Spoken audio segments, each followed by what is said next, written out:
Hi viewers, welcome back അർച്ചന world. ഇന്ന് ഞാൻ വന്നിരിക്കുന്നത് നിങ്ങളുടെ പേഴ്സൻ്റെ കറണ്ട് ഫീലിംഗ് എന്താണെന്ന് നോക്കാനാണ്. അപ്പോൾ നമുക്ക് റീഡിംഗ് സ്റ്റാർട്ട് ചെയ്യാം. ഇവിടെ വരുന്ന എനർജി അനുസരിച്ച് നിങ്ങൾ എന്താണ് ഇമാജിനേഷൻ ചെയ്യുന്നത് അത് നടക്കുമെന്നാണ് ഇവിടെ കാണാൻ സാധിക്കുന്നത്.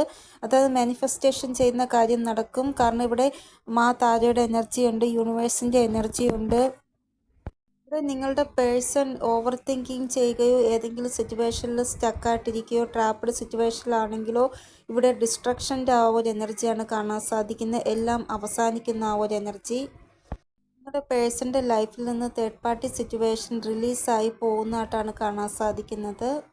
ഇവിടെ എംപ്രസിൻ്റെ ആ ഒരു എനർജി പറയുന്നത് നിങ്ങളുടെ പേഴ്സൺ ഏതെങ്കിലും സിറ്റുവേഷനിൽ സ്റ്റക്കായിട്ടിരിക്കുന്നുണ്ട് എങ്കിൽ അതിൽ നിന്ന് പുറത്തു വരുന്നതാണ്. തേർഡ് പാർട്ടി സിറ്റുവേഷൻ ഉറപ്പായിട്ടും ഇവരുടെ ലൈഫിൽ നിന്ന് റിലീസായി പോകുന്നതാണ്. ഇവിടെ നിങ്ങൾ ഹോപ്പ്ഫുള്ളായിട്ടിരിക്കുക. ഡിസ്ട്രാക്ഷൻ്റെ ആ ഒരു എനർജിയും കാണാൻ സാധിക്കുന്നുണ്ട്. അപ്പോൾ നിങ്ങളുടെ പേഴ്സൻ്റെ ലൈഫിൽ ഈ ഒരു കാര്യം ഉറപ്പായിട്ടും സംഭവിക്കുന്നതാണ്. അതിനെ തടയുവാൻ ആർക്കും സാധിക്കയില്ല എന്നാണ് ഇവിടെ കാണാൻ സാധിക്കുന്നത്. അതായത് തേർഡ് പാർട്ടി സിറ്റുവേഷൻ റിലീസാകും. ഇവർ ഏത് സ്റ്റക്ക് സിറ്റുവേഷനിലാണോ ഇരിക്കുന്നത് അതിൽ നിന്ന് ഉറപ്പായിട്ട് ഇവർ പുറത്തു വരും. അപ്പോൾ ഈ ഒരു ഫുൾ മൂണിൻ്റെ ആ ഒരു ആക്ഷനാണ് ഇത് എന്ന് നിങ്ങൾ വിചാരിക്കുക. ഇന്നത്തെ ദിവസം നിങ്ങളുടെ പേഴ്സൻ്റെ ദിവസം എൻഡിങ് ഓഫ് ദ സൈക്കിൾ ആയിരിക്കും. അതായത് എന്തോ ഒരു കാര്യം ഇവർ ഇന്നത്തെ ദിവസം എൻഡാക്കുന്നതായിട്ട്.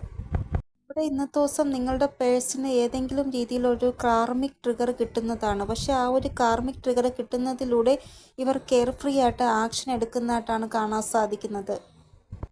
ഇവിടെ കാര്യങ്ങൾ അവസാനിക്കുന്നതായിട്ടാണ് കാണാൻ സാധിക്കുന്നത്, ഒരു പുതിയ തുടക്കത്തിന് വേണ്ടി. ഇവിടെ എന്തായാലും ഈ ഒരു എനർജി വന്നിരിക്കുന്നത് ഡിവൈൻ്റെ ബ്ലെസ്സിങ്ങോടെയാണ്. അപ്പോൾ എന്ത് സിറ്റുവേഷനിലാണ് ഇവർ സ്റ്റക്കായിട്ടിരിക്കുന്നത് അതിൽ നിന്നെല്ലാം പുറത്തു വരും. നിങ്ങൾക്കപ്പോൾ ഹോപ്പ്ഫുള്ളായിട്ടിരിക്കേണ്ട ആവശ്യമുണ്ട്. ഇവരോടൊന്നിനും ആവശ്യമില്ലാതെ വഴക്കിടാൻ പോകരുത്. ഇവർ ഇവരുടെ സിറ്റുവേഷനിൽ നിന്ന് പുറത്തു വന്നിട്ട് നിങ്ങൾക്ക് കോളോ മെസ്സേജോ ചെയ്യുന്നതാണ്. ഇവിടെ നിങ്ങളുടെയും നിങ്ങളുടെ പേഴ്സൻ്റെയും ഇടയിൽ തേർഡ് പാർട്ടി ആരാണോ അവരുമായിട്ട് കോൺഫ്ലിക്റ്റ് ഉണ്ടാവുന്നതായിട്ടാണ് കാണാൻ സാധിക്കുന്നത്. വഴക്ക് അല്ല എങ്കിൽ ഭയങ്കരമായിട്ട് അടി കൂടുക, അങ്ങനെയുള്ള ടോക്സിക് ആയിട്ടുള്ള സിറ്റുവേഷനാണ് കാണാൻ സാധിക്കുന്നത്. അതായത് എങ്ങനെയെങ്കിലും അതിൽ നിന്ന് പുറത്ത് വരണം. അതിനു വേണ്ടി തേർഡ് പാർട്ടിയോട് വഴക്കുണ്ടാക്കി ഡിസിഷൻ എടുത്ത് പുറത്ത് വരുന്ന ആ ഒരു രീതി. നിങ്ങളുടെ പേഴ്സൺ ഈ ഒരു സിറ്റുവേഷനിൽ ടോക്സിക് ആയിട്ടുള്ള എനർജിയിൽ നിന്ന് പുറത്ത് വരുന്നതായിട്ടാണ് കാണാൻ സാധിക്കുന്നത്. ഇനി ഇവർ ആരോടും ഒന്നും ചോദിക്കത്തില്ല, ആരോടും ഒന്നും പറയത്തുമില്ല. ഇവരുടെ ഇഷ്ടത്തിന് ഇവർ ഒരു ഡിസിഷൻ എടുത്ത് ആ ഒരു സിറ്റുവേഷനിൽ നിന്ന് പുറത്തു വരും. ഇവർക്ക് തോന്നുന്നത് ഇവർ ഇവരുടെ ഇഷ്ടത്തിന് ആക്ഷൻ എടുക്കുന്നില്ല, ഇവർ സ്റ്റക്ക് സിറ്റുവേഷനിലാണ് എന്നാണ്. അതുകൊണ്ടാണ് ഇവർ ഇനി ആ ഒരു സ്റ്റക്ക് സിറ്റുവേഷനിൽ പുറത്തു വരുവാൻ ആഗ്രഹിക്കുന്നത്. ഇവർ ഇവരുടെ സ്നേഹത്തിന് വേണ്ടി ആക്ഷൻ എടുക്കുവാൻ ആഗ്രഹിക്കുകയാണ്, കംപ്ലീഷനിൽ വരുവാൻ ആഗ്രഹിക്കുകയാണ്. ഇവർ ഇവരുടെ ഹാപ്പിനെസ്സിനെ ഒരിക്കലും സാക്രിഫൈസ് ചെയ്യുവാൻ ആഗ്രഹിക്കുന്നില്ല. ഇവർ എന്താണോ മാനിഫെസ്റ്റേഷൻ ചെയ്യുന്നത് അതാണ് ഇവരുടെ ലൈഫിൽ ഇവർ ആഗ്രഹിക്കുന്നത് എന്നാണ് ഇവിടെ കാണാൻ സാധിക്കുന്നത്. ഇവർ ഇവരുടെ ലൈഫിൽ ഒരു സ്റ്റെബിലിറ്റി, ഒരു സക്സസ് അതെല്ലാം കിട്ടണമെന്നാണ് ആഗ്രഹിക്കുന്നത്. ഇവർ നിങ്ങളുടെ കൂടെയാണ് യൂണിയൻ ആഗ്രഹിക്കുന്നത്. ഇവരുടെ വിഷയം അതാണ്. അപ്പോൾ ഇതാണ് നിങ്ങളുടെ പേഴ്സൻ്റെ കറണ്ട് ഫീലിംഗ് അല്ലെങ്കിൽ കറണ്ട് സിറ്റുവേഷൻ. ഇനി നമുക്ക് ഇവരുടെ നെക്സ്റ്റ് ആക്ഷൻ എന്താണെന്ന് നോക്കാം.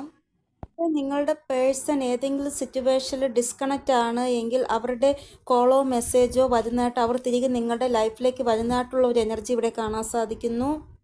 144ൻ്റെ കാർഡാണ് വന്നിരിക്കുന്നത്. അപ്പോൾ ഈ ഒരു ഡിസ്ട്രക്ഷൻ ആയി കഴിഞ്ഞിട്ട് നിങ്ങൾക്ക് ആ ഒരു 144ൻ്റെ ആ ഒരു എനർജി കിട്ടുകയുള്ളൂ. ആദ്യം ഡിസ്ട്രക്ഷൻ ആയിട്ട് ഈ ഒരു തേർഡ് പാർട്ടി സിറ്റുവേഷൻ എൻഡ് ആക്കിയതിന് ശേഷം 144ൻ്റെ എനർജിയിൽ നിങ്ങളുടെ പേഴ്സൺ വരുന്നതാണ്. നിങ്ങൾ കുറച്ചൊന്ന് വെയിറ്റ് ചെയ്യുക. കാരണം ഇവിടെ പേഷ്യൻസ് വയ്ക്കുവാനാണ് ഏഞ്ചൽസ് നിങ്ങളോട് പറയുന്നത്.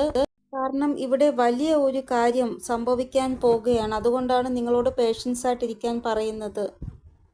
ഇവിടെ ടവറിൻ്റെ കാർഡ് പറയുന്നത് പവർഫുള്ളായിട്ടുള്ളൊരു ഡിസിഷൻ ഇവർ എടുക്കാൻ പോകുന്നു എന്നാണ് ഇവിടെ കാണാൻ സാധിക്കുന്നത്. ഇവർ സ്വന്തക്കാരുടെ എഗെയിൻസ്റ്റ് ആയിട്ട് പോയി ഒരു ആക്ഷൻ എടുക്കുന്നതായിട്ടുള്ള ഒരു എനർജിയിലാണ് ഉള്ളത് ഇപ്പോൾ. അതായത് നിങ്ങളുടെ പേഴ്സണോട് ഇവരുടെ പേരൻസ് പറയുകയാണ് നമ്മൾ കണ്ടുപിടിക്കുന്ന കുട്ടിയെ കല്യാണം കഴിക്കണമെന്ന്. അപ്പോൾ ഇവർ പറയും എനിക്ക് പറ്റത്തില്ല, എനിക്ക് നിങ്ങളെയാണ് ഇഷ്ടമെന്ന് ഇവർ പറയും. അപ്പോൾ അവർക്ക് എഗെയിൻസ്റ്റ് ആയിട്ട് പോയി ഇവർ നിങ്ങൾക്ക് വേണ്ടി ആക്ഷൻ എടുക്കുവാനുള്ള എനർജിയിലാണ് ഉള്ളതിപ്പോൾ. ഇവിടെ എന്തൊക്കെ ബൗണ്ടറീസ് ആണോ നിങ്ങളെയും ഇവരെയും തമ്മിൽ അകറ്റുവാൻ ശ്രമിക്കുന്നത്, ആ ബൗണ്ടറീസിനെ എല്ലാം തകർത്ത് ഇവർ പുറത്തു വരുന്നതായിട്ടാണ് കാണാൻ സാധിക്കുന്നത്. കൂടാതെ ഇവരുടെ മനസ്സ് എന്താണോ പറയുന്നത് അതനുസരിച്ച് ഇവർ ഡിസിഷൻ എടുക്കുന്നതാണ്. ഇവിടെ 8 അവർ അല്ലെങ്കിൽ 17 അവർ അല്ലെങ്കിൽ 26 അവറിനുള്ളിൽ ഈ ഒരു റീഡിംഗ് നിങ്ങൾക്ക് റെസൊനേറ്റ് ആകുമെന്നാണ് ഇവിടെ കാണാൻ സാധിക്കുന്നത്. ഇവിടെ നിങ്ങളുടെ പേഴ്സൻ്റെ ഭാഗത്ത് നിന്ന് 26 മണിക്കൂറിനുള്ളിൽ എന്തെങ്കിലും ന്യൂസ് നിങ്ങൾക്ക് കിട്ടുന്നു ഈ രീതിയിലുള്ളത് എങ്കിൽ നിങ്ങൾ ഉറപ്പായിട്ടും കമൻറ്റ് സെക്ഷനിൽ പറയണേ. കാരണം ഇതൊരിക്കലും ഒരു ഇൻസിഡൻസ് ആവത്തില്ല, ഇത് ഉറപ്പായിട്ടും സംഭവിക്കാൻ പോകുന്ന കാര്യമാണ് എന്നാണ് ഇവിടെ കാണാൻ സാധിക്കുന്നത് എനർജി നോക്കുമ്പോൾ. പക്ഷെ നിങ്ങൾ ഒരു കാര്യം ശ്രദ്ധിക്കണം, ഈ ഒരു ടവർ മൂവ്മെൻറ്റ് നിങ്ങൾക്ക് നേർക്ക് വരാതിരിക്കുവാൻ ശ്രദ്ധിക്കണം. നിങ്ങൾ ഇവരോട് ആവശ്യമില്ലാതെ വഴക്കിനോ ഒന്നിനും പോകരുത്. അപ്പോൾ ഇതാണ് ഇവരുടെ നെക്സ്റ്റ് ആക്ഷൻ. ഇനി ഏഞ്ചൽസ് എന്താണ് പറയുവാൻ ആഗ്രഹിക്കുന്നത് എന്ന് നോക്കാം നമുക്ക്. ഏഞ്ചൽസ് പറയുന്നത് നിങ്ങൾ മാനിഫെസ്റ്റേഷൻ ചെയ്യുക മാജിക് എന്നാണ്. ഇവിടെ ഫസ്റ്റ് വന്നേക്കുന്നത് നിങ്ങൾ എന്തൊക്കെയാണോ മാനിഫെസ്റ്റേഷൻ ചെയ്തേക്കുന്നത് അത് ക്രിയേറ്റ് ആവുകയാണ് എന്നാണ്. നിങ്ങൾ നല്ലത് ചെയ്തിട്ടുണ്ടെങ്കിൽ അത് ക്രിയേറ്റ് ആകുന്നു, നിങ്ങൾ മോശം ചെയ്തിട്ടുണ്ടെങ്കിൽ അതും ക്രിയേറ്റ് ആകുന്നു. എത്ര തന്നെ നെഗറ്റീവായിട്ടുള്ള സിറ്റുവേഷൻ ആയാലും നിങ്ങൾ നല്ലത് മാത്രം ചെയ്യുക, എങ്കിൽ മാത്രമേ നിങ്ങൾക്ക് നല്ലത് മാത്രം ക്രിയേറ്റ് ചെയ്യുവാൻ സാധിക്കുകയുള്ളൂ. അതായത് എത്ര നെഗറ്റീവായിട്ടുള്ള സിറ്റുവേഷനിലായാലും നിങ്ങൾ ഹാപ്പി ആയിട്ട് ഇരിക്കുന്നുണ്ട് എങ്കിൽ നിങ്ങളുടെ ആ ഒരു പോസിറ്റീവ് ഓർ ആ ഒരു നെഗറ്റിവിറ്റിയെ നിങ്ങളുടെ ഉള്ളിൽ കൊണ്ടുവരുവാൻ ശ്രമിക്കുന്നില്ല. അപ്പോൾ ആ ഒരു ഊർജത്തിൽ നിങ്ങൾ പൊയ്ക്കൊണ്ടേയിരിക്കും. നെഗറ്റീവ് എനർജി വന്ന വഴിയെ പോവുകയും ചെയ്യും. നിങ്ങളെപ്പോഴും ഈ ഒരു എനർജിയിലിരിക്കുക. ഈ ലോകത്തെ എത്ര തന്നെ ചലഞ്ചേഴ്സ് വന്നാലും എനിക്കൊരു കുഴപ്പവുമില്ല, ഞാൻ അതിനെ നേരിടും എന്നുള്ള രീതിയിൽ നിങ്ങളിരിക്കുക. അങ്ങനെ നിങ്ങൾക്കിരിക്കുമ്പോൾ എത്ര തന്നെ നെഗറ്റീവായിട്ടുള്ള സിറ്റുവേഷൻ വന്നാലും നിങ്ങൾക്കൊന്നും തന്നെ പേടിക്കാതെ മുന്നോട്ട് പോകുവാൻ സാധിക്കും, അതിനെല്ലാം നേരിടുവാനും സാധിക്കും. ഇങ്ങനെ നിങ്ങൾ ഒരു മൈൻഡ് സെറ്റോടെ ഇരിക്കുകയാണ് എങ്കിൽ എത്ര വലിയ ചലഞ്ചസ് വന്നാലും നിങ്ങൾക്ക് ഫേസ് ചെയ്യാൻ സാധിക്കും. നിങ്ങളുടെ ഇഷ്ടദൈവം ആരാണോ അവരെ ഹൃദയം കൊണ്ട് നിങ്ങൾ സ്നേഹിക്കാൻ തുടങ്ങുക. അവരുടെ ശക്തി എന്താണെന്ന് അപ്പോൾ നിങ്ങൾക്ക് മനസ്സിലാക്കുവാൻ സാധിക്കുന്നതാണ്. ആ ഒരു ദൈവവുമായി നിങ്ങൾ സ്വയം നിങ്ങളെ കണക്റ്റ് ആക്കുക. അതായത് അവരുടെ ആ ഒരു ബേസിസിൽ നിങ്ങൾ പവർഫുൾ ആകുമ്പോൾ നിങ്ങൾക്ക് മനസ്സിലാകും അവർ നിങ്ങളുടെ ആരാണ് എന്ന്. അപ്പോൾ നിങ്ങൾ മാനിഫെസ്റ്റേഷൻ ചെയ്യുക, നിങ്ങൾക്ക് മാജിക് സംഭവിക്കുന്നതാണ്. നിങ്ങളുടെ ഡ്രീംസിൽ നിങ്ങൾ കൂടുതലായിട്ട് ഫോക്കസ് ചെയ്യുവാനാണ് ഏഞ്ചൽസ് പറയുന്നത്. 12 മണി തൊട്ട് 3 മണി വരെ വരുന്ന ആ ഒരു ഡ്രീംസ് നിങ്ങൾ കാര്യമാക്കേണ്ടതില്ല. കൂടുതലായിട്ടും പോസിറ്റീവ് ഡ്രീംസ് ആയിരിക്കത്തില്ല ആ സമയം വരുന്നത്. നിങ്ങൾ 3 മണി തൊട്ട് 5 മണി വരെയുള്ള ആ സമയത്ത് എന്തൊക്കെ ഡ്രീംസ് ആണോ വരുന്നത് അത് നിങ്ങൾ ഓർത്തെടുക്കുവാൻ ശ്രമിക്കുക. കാരണം ആ സമയം ദൈവിക ശക്തികളാണ് നിങ്ങൾക്ക് ഗൈഡൻസ് ഡ്രീംസിലൂടെ തരുന്നത്. അതുകൊണ്ടാണ് ഞാൻ ശ്രദ്ധിക്കുവാൻ പറഞ്ഞത്. എന്ത് ഡിസിഷൻ ആയാലും റീവാലുവേറ്റ് ചെയ്തിട്ട് എടുക്കുവാനാണ് ഏഞ്ചൽസ് പറയുന്നത്.